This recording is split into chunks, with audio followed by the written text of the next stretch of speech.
Comment on pirate quelque chose? On connaît tous la réponse.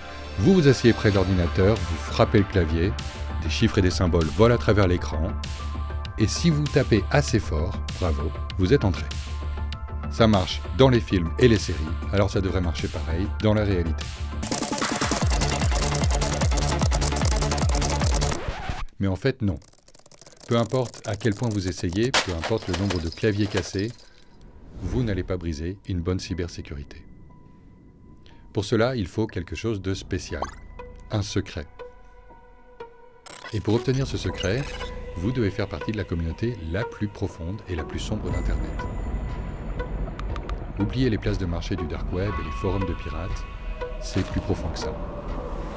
C'est un espace dont l'existence entière repose sur sa dissimulation, où les meilleurs hackers du monde échangent des secrets pour des sommes d'argent immenses, où les gouvernements, les méga-corporations et les cartels criminels se disputent des bribes d'informations qui peuvent changer de monde. Bienvenue sur le marché du Zero Day.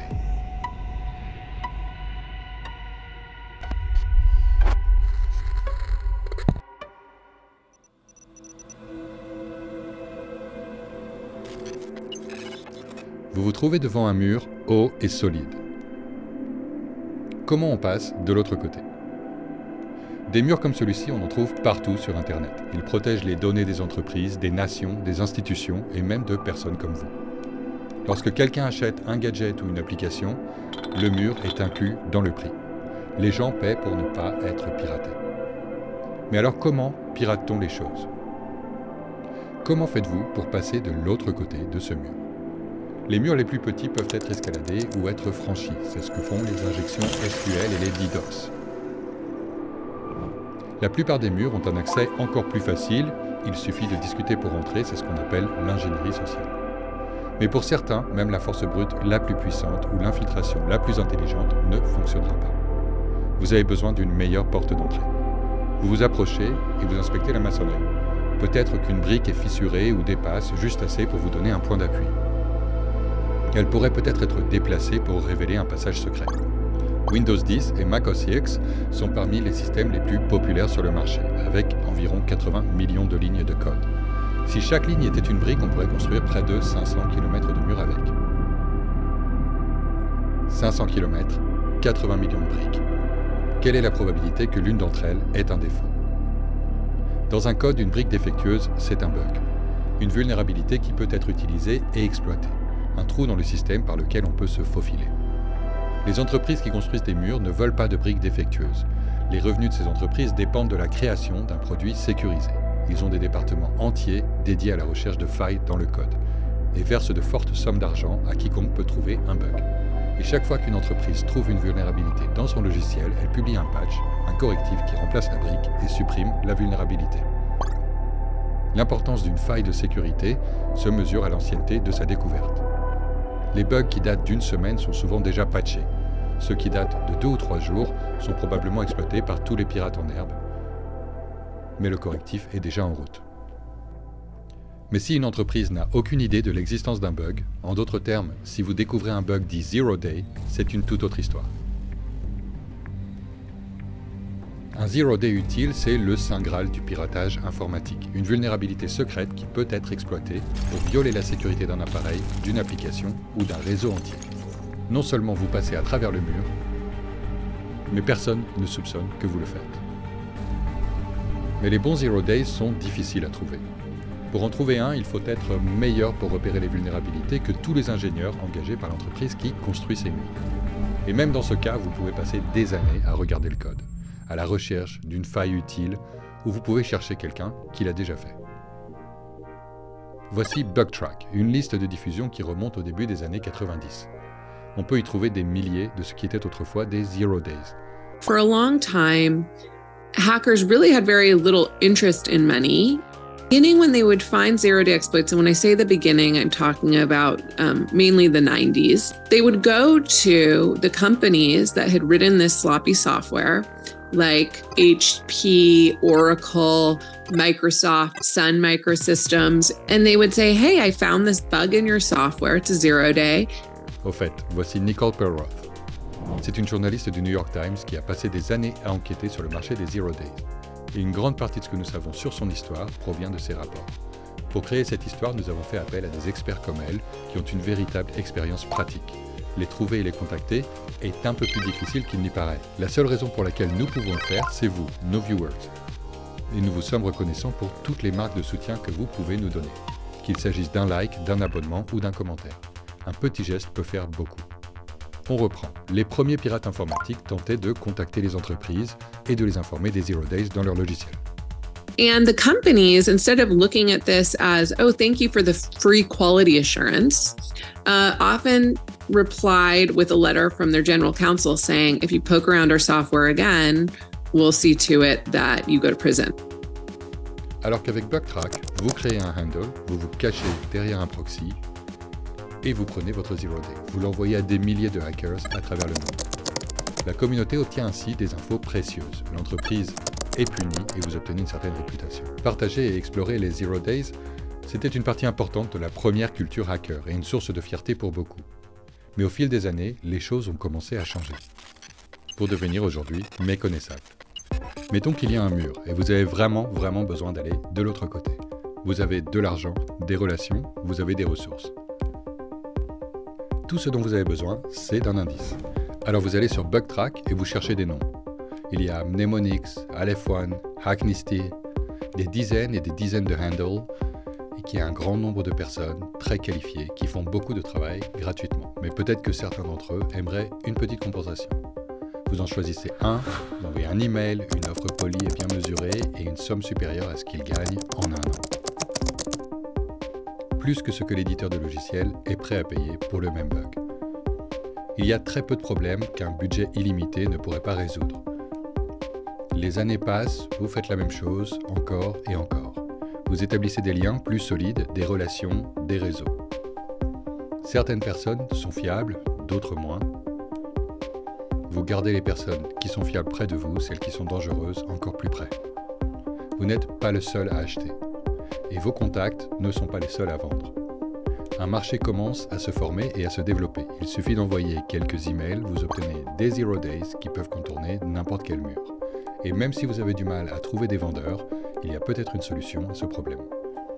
Des intermédiaires apparaissent, les courtiers du Zero Days, des entreprises au nom douteux et d'autres encore plus louches, prêts à vous aider dans votre combat.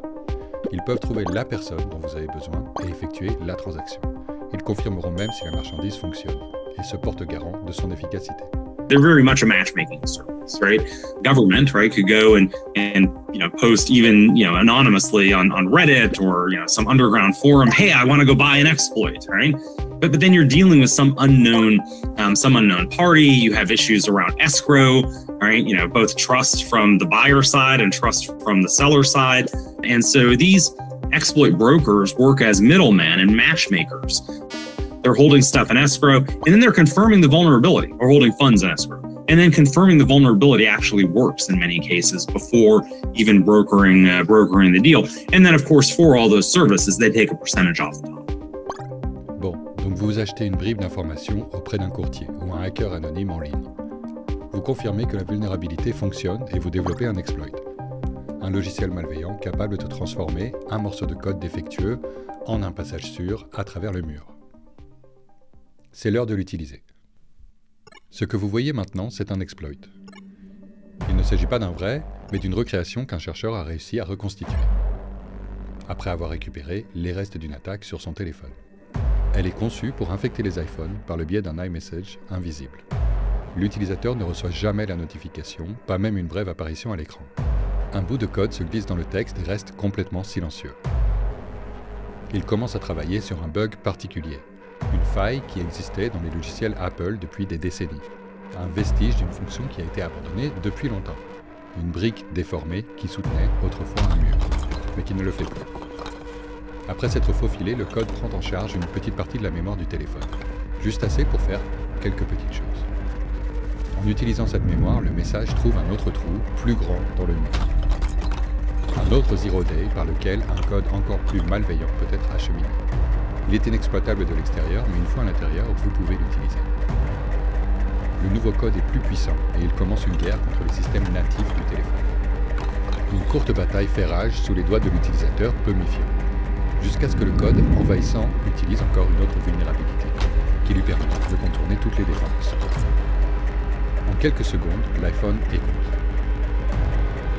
Enfin, une autre vulnérabilité est utilisée pour obtenir l'accès et prendre le contrôle du navigateur Safari. Maintenant, le téléphone est à la merci de l'intrus et rapportera tout ce que le propriétaire fait, voit ou entend.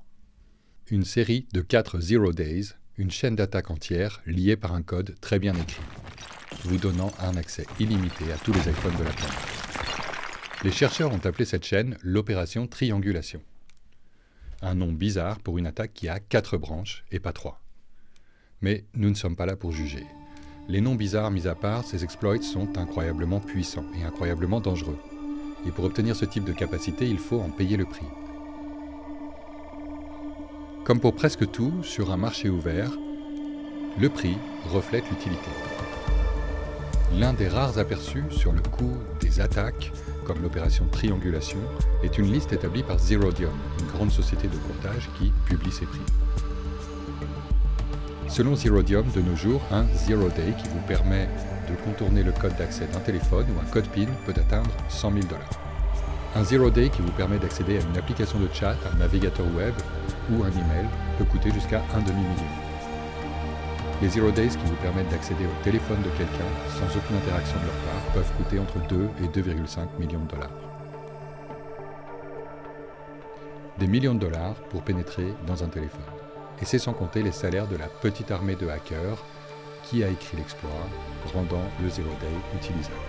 Ce n'est vraiment pas le type de somme qu'on paye pour surveiller son fiancé infidèle. Les personnes qui utilisent ces attaques visent beaucoup plus haut. The biggest demographic of buyers, on open markets is probably governments. I mean, they have money that cyber criminals, can't touch.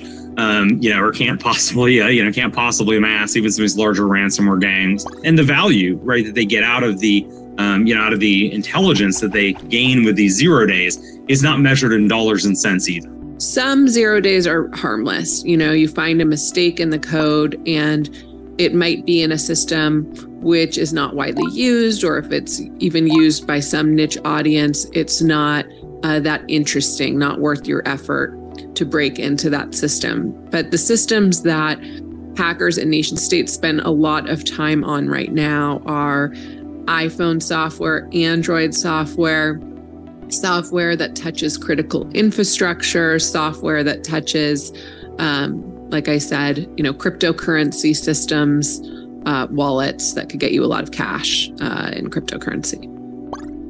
Nous ne connaîtrons peut-être jamais le coût réel de l'opération triangulation. Il n'y a qu'une petite poignée de sociétés de courtage qui publient leurs prix et d'innombrables autres qui ne le font pas. Le coût réel d'un Zero Day, sans parler d'un exploit, peut varier considérablement.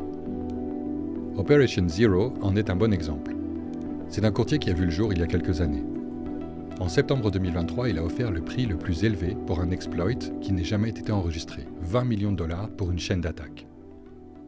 Des opérations telles que l'opération triangulation pourraient coûter au moins autant, voire plus. Tout ça pour vous donner accès à un téléphone, un petit appareil qui traque ses utilisateurs. Mais certaines cibles de ces attaques sont plus importantes. Un autre Zero Day acheté pour un prix similaire peut vous permettre d'accéder à un PC, ou un contrôleur industriel, ou un réseau entier, qui gère l'infrastructure d'une usine, d'une base militaire ou d'une ville. Stuxnet, l'un des exemples les plus avancés de malware, a utilisé une chaîne de 4 Zero Days pour pénétrer dans une installation nucléaire iranienne et la mettre hors service. NotPetya, la cyberattaque la plus grave jamais enregistrée, s'est appuyée sur un seul Zero Day pour paralyser un pays entier pendant plusieurs jours, causant des milliards de dollars de dégâts aux entreprises internationales qui y opéraient. Le téléphone de Jamal Khashoggi, un journaliste assassiné par le gouvernement saoudien en 2018, a été surveillé et suivi par le gouvernement après avoir infecté ses appareils par le biais de Zero Days. Jusqu'à présent, nous avons comparé un Zero Day à une faille dans un mur, une brique qui révèle une entrée cachée. C'est une comparaison tout à fait inoffensive et peut-être même un peu trop inoffensive. Un Zero Day peut également être comparé à une arme, ou plus exactement un matériau à partir duquel une arme peut être fabriquée. Une arme plus puissante que presque tout ce qui existe au monde. Avec le bon ensemble de Zero Days, un gouvernement peut mener une cyberguerre contre les gouvernements concurrents et leurs propres citoyens. Pour un gouvernement disposant de suffisamment de fonds pour acheter une telle collection et suffisamment de personnel qualifié pour l'exploiter correctement, la sécurité n'est plus un obstacle. Et la plupart de ces Zero Days ont, à un moment donné, été échangés sur le marché des Zero Days. Ils ont été achetés, vendus et partagés. Cela se produit tous les jours, juste là, sous le nez des forces de l'ordre, des régulateurs et des entreprises qui ne peuvent et ne veulent rien faire pour le combattre. Alors pourquoi? Comment le commerce des Zero Days peut-il être légal? Et pourquoi personne ne traite cela avec au moins une fraction du sérieux avec lequel on traite la vente d'armes de destruction massive? Eh bien la réponse à cette question est un peu compliquée.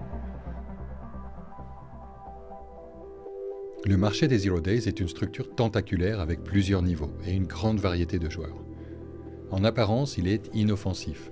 Aujourd'hui, contrairement à il y a 20 ou 30 ans, de nombreuses entreprises offrent des programmes de prime au bug. Elles paient pour toutes les vulnérabilités trouvées dans leur logiciel, encourageant les pirates informatiques à gagner leur vie légalement et rendre Internet plus sûr. Certaines entreprises et chercheurs font de même, mais de manière indépendante. Ils recherchent des bugs dans le code de logiciels populaires et notifient les vendeurs. Parfois, ils sont payés, dans tous les cas, ils gagnent en réputation. C'est la version entreprise de la street cred des hackers. C'est ainsi que fonctionne le white market, la partie émergée de l'iceberg, ce que la plupart des gens voient quand ils parlent de Zero Day. Mais il y a un niveau en dessous. La partie du marché où les entreprises n'ont pas de nom accrocheur et n'aiment pas trop se faire remarquer. Où les chercheurs n'annoncent pas leurs résultats et s'efforcent même de les cacher. You can go search LinkedIn and find people that are, hiring contractors, right? That are hiring for vulnerability research, requiring security clearance. That's not an anomaly in the U.S. But make no mistake about it, right? All governments are either researching these or purchasing them, and probably some combination thereof. Et ça, c'est le marché gris. Strictement parlant, il n'est pas légal, mais n'est pas illégal non plus.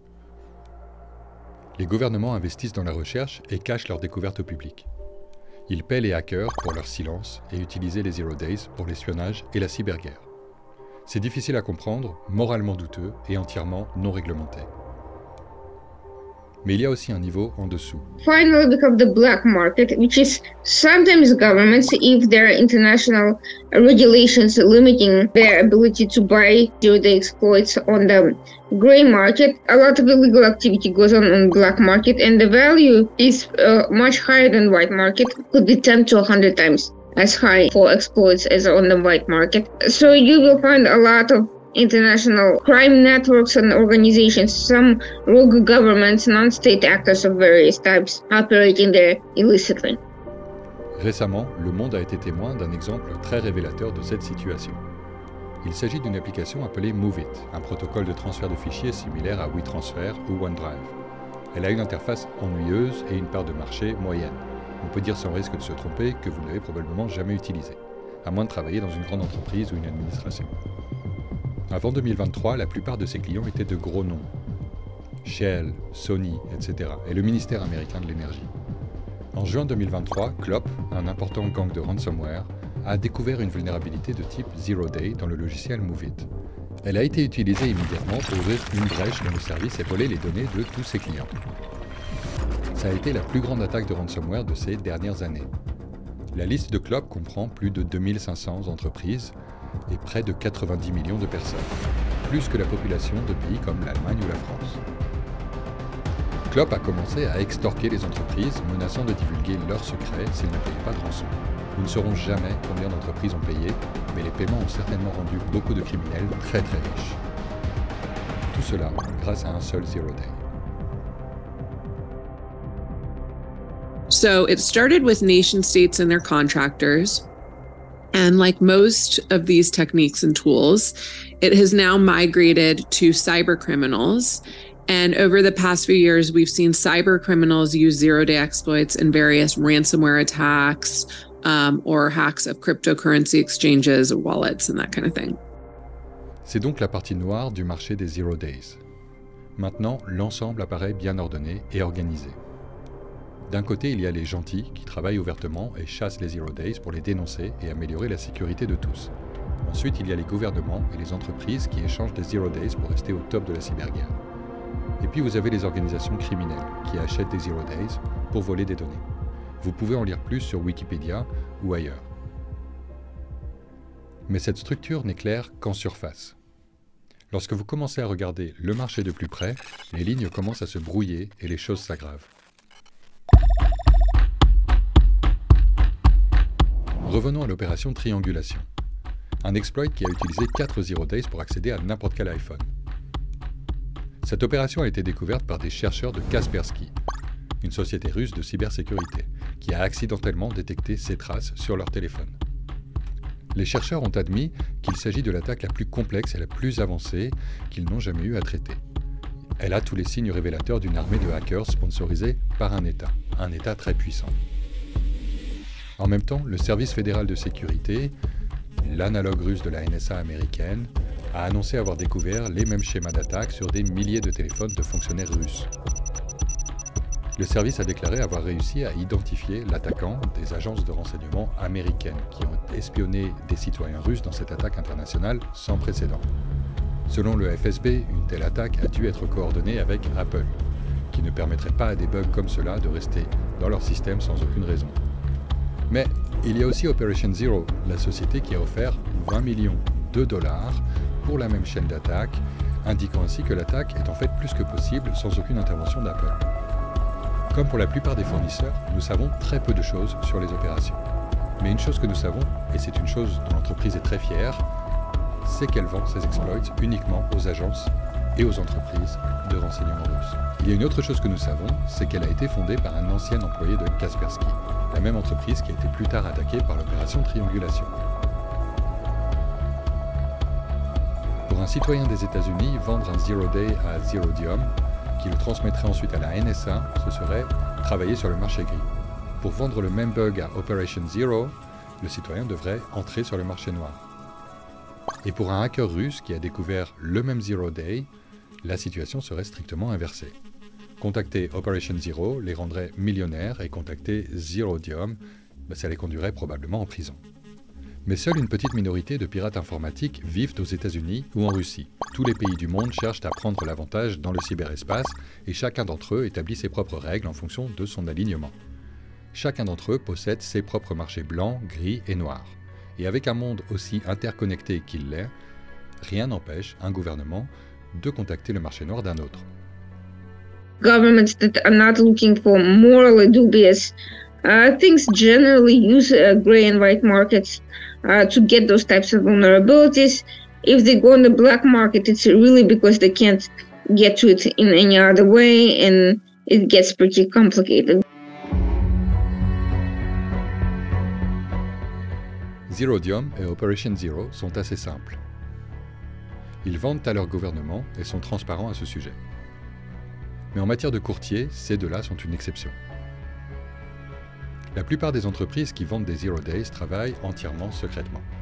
Ce qu'ils vendent, à qui ils le vendent et qui travaille pour eux, c'est un secret absolu. Et d'après ce que nous savons, ils s'en servent souvent pour brouiller encore plus les limites entre les marchés. Soit par accident, soit pas tout à fait. They may actually, sell to not sanctioned regimes, because that would obviously be illegal, but they probably aren't doing like as much due diligence as you might otherwise, want. And they might even, in some cases, through that lack of due diligence, be working with, some possibly unwittingly with some cyber criminal. But then we have these high-profile incidents where groups like Hacking Team, which was based in Milan, Italy, get hacked themselves. And we say, oh, they're selling to African nations that have horrific human rights records, or to Russia, which might not have initially fit these hackers' moral calculus on who's a good country, who's a bad country, who has free press and who doesn't. À cause de tous ces secrets et tout ce flou, imposer une quelconque réglementation sur le marché des Zero Days, ou même s'en prendre à quiconque qui franchit la ligne, devient presque impossible. Prosecuting somebody who is, themselves anonymous and who facilitates anonymous purchases is very complicated. Even when you know the parties involved, and no one likes doing that because they also want to see brokers as sources of information. So for them, it's better to give the broker immunity and get them to cough up whatever they know about the deal than to go after them and make additional parties with an interest to cover everything up even more. That's why they're not very likely to be prosecuted. Et c'est ainsi que fonctionne le marché des Zero Days. Sans réglementation, sans poursuite judiciaire, toujours à la frontière de la légalité et de la moralité. Il est tentaculaire et complexe, et en même temps, en grande partie invisible et entièrement opaque. Pour quiconque en entend parler pour la première fois, il est difficile d'avoir une réaction positive. Après tout, on parle ici de la vente clandestine d'armes qui peuvent être et sont parfois utilisées contre chacun d'entre nous. Le désir de réglementer ou d'interdire purement et simplement peut être puissant, quelle que soit la difficulté ou l'impossibilité de la tâche. Mais on peut avoir une perspective différente. Un point de vue partagé par de nombreuses personnes qui ont travaillé dans les agences de renseignement et ont été témoins de ce que font les gouvernements avec leurs Zero Days. Yeah, this one's a rather complex one for me. I don't speak purely from opinion. A little bit of it's from experience. I think it's well known at this point, that I'm a former intelligence professional and a former government hacker, right? And so, I've seen firsthand the value of retaining an O-Day purely for offensive purposes. Of course, there's a risk there, right? And that's why the U.S. government, has the vulnerability equities process, where, very smart people, very smart and very educated people from across different agencies in the government meet about Zero Days that we have knowledge of and may or may not have weaponized, may be available for sale, what have you, and discuss the value of using it for intelligence versus the value of making our infrastructure safe, right? And globally infrastructure safe. It's a bit complex for me. I absolutely can't side with the folks that say all Zero Days are evil. Right? That can't be the case. Ce que vous voyez maintenant, c'est un exploit théorique d'une vulnérabilité dans PHP, un langage de script qui constitue l'épine dorsale d'Internet. L'une visible, comme la page sur laquelle vous vous trouvez en ce moment, et l'invisible, le Dark Web, un endroit dont vous avez probablement entendu parler. Sites web et serveurs sur place sont basés sur les mêmes principes que les sites web ordinaires, et ils sont susceptibles aux mêmes vulnérabilités. À la fin de l'année 2023, quelqu'un a découvert une brique fissurée dans le mur qui soutient le PHP. Nous ne savons pas qui c'était et pourquoi ils l'ont fait. Peut-être ont-ils trouvé le Zero Day eux-mêmes, peut-être l'ont-ils acheté sur le marché. Et ils ont pris cette brique fissurée et l'ont transformée en passage. Avec ce passage, ils auraient pu accéder à n'importe quel serveur et contrôler n'importe quel site web dans le monde. Mais le site web qu'ils ont attaqué ressemblait à ceci. Il s'agit du blog de Logbit sur le Dark Web, l'une des plus grandes organisations criminelles dans le monde. En plusieurs années d'existence, Logbit a attaqué des milliers de personnes et a extorqué des milliards après avoir volé des données et exigé des rançons. Au plus fort de leur activité, ils représentaient près de la moitié de l'ensemble du marché des ransomware dans le monde. Au début de l'année 2024, Logbit a été supprimé. Toute leur infrastructure, couvrant des dizaines de serveurs et les comptes de centaines de cybercriminels, ont été saisis par une task force composée de forces de l'ordre de 11 pays. Ils ont frappé le gang si fort qu'il a pratiquement dû repartir de zéro et pourrait ne jamais revenir au sommet de la chaîne alimentaire. Et toute cette opération a été probablement conduite grâce à un Zero Days. Alors oui, ça peut être difficile à admettre, mais parfois les gouvernements et les forces de l'ordre font juste leur travail. Et parfois ce travail nécessite un exploit bien placé. Well, it could be unethical, but the problem is it works both ways. Yes, it could facilitate governments looking to spy on opposition members, journalists, and so forth. And there are many campaigns constantly attacking governments and companies for doing exactly that. It could also be the reverse. It could be other governments going after the oppressive governments and trying to cause them problems. It could also be private initiatives looking for exploits to attack these governments, such as what anonymous affiliates were doing against Russia during the war with Ukraine. So if you start going after this market, it will end up hurting both sides, and more likely the governments will win anyway in that scenario because they have more money to spend. They're not operating at a risk. When they enter those markets, they will use third parties who they'll burn, but then they'll find somebody else. Donc, tout est beaucoup plus flou qu'il n'y paraît. Le marché des Zero Days est un énorme enchevêtrement de questions juridiques et morales, d'entreprises qui vendent aux criminels et au gouvernement, d'agences qui recherchent des exploits et paient des millions, mais qualifient d'illégal le fait d'utiliser les mêmes exploits contre eux, de criminels attaquant des gouvernements et de gouvernements attaquant des criminels, et des hackers qui sont la source de tout ça. Les personnes qui gagnent leur vie en regardant un mur.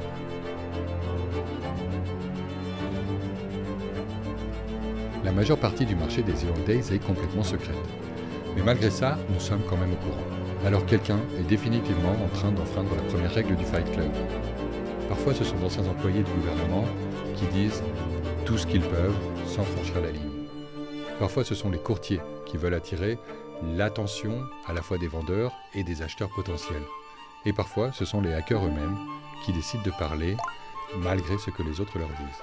As I document in the book, there are various cases where certain brokers, there was a very famous one based in Thailand. I don't know where he is now, the Gruk. He's a very well-respected member of the hacking community. Spoke to a Forbes reporter, a friend of mine, Andy Greenberg, at one point and thought he was speaking off the record. Basically, the Gruk shared a lot of information. Price lists, some rules of the game. At one point, even posed for a photo next to a duffel bag, which I don't know whether there was actual cash in it, but it looked like there was cash in it. I don't know if it was real or not. And from what I understand, after that appeared, he was visited by Thai police. And basically, according to friends and colleagues of his, lost half his business because there were a lot of governments who had been buying Zero Days from him who said, I don't want to do business with someone who's going to pose next to a duffel bag of cash in Forbes magazine.